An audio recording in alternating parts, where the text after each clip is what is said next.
The Fed just signaled what's coming. They're going to print money. If you're a high-income earner sitting there paying six figures in taxes every year, you need to understand what's about to happen. They are expanding the balance sheet. That's code word for quantitative easing, which is code word for money printing, which is code word for the dollar's about to get weaker. If your cash is just sitting there, it's losing purchasing power. That's just math. Alternatively, when the Fed prints money, assets go up. We saw it 2020 to 2023. Stock market, housing, crypto, everything melted up. It's going to happen again. But here is the trap everyone falls into. Most people wait until spring to buy real estate. That is a mistake. By March, the Fed pivot narrative will be mainstream. Competition will flood back in, and bidding wars will return. You need to buy before March. You need to acquire the asset while others are still on the sidelines. So you need to hold assets, real assets. And for high-income earners, short-term rentals are the play. Here's why. When you buy an STR with a 30-year fixed mortgage, you lock in your debt at today's dollars. But with inflation, you're paying that back in weaker dollars over time. Your guests are paying down your mortgage while your asset appreciates. That's how the wealthy think about debt. But here's where it gets really powerful.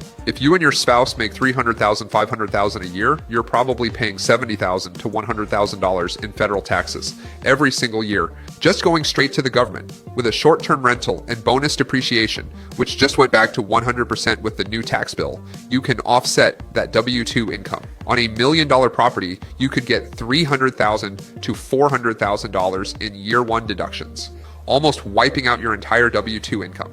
That's potentially $70,000 to $100,000 back in your pocket instead of going to Uncle Sam. So think about it. The Fed prints money, your asset appreciates, your guests pay your mortgage in inflated dollars, and you're saving $70,000 or more on taxes. This is how wealthy people have been building wealth for decades. The wealthy aren't sitting on cash waiting. They're buying assets. They're using debt strategically. They're using the tax code. The Fed is going to print. Assets are going to go up.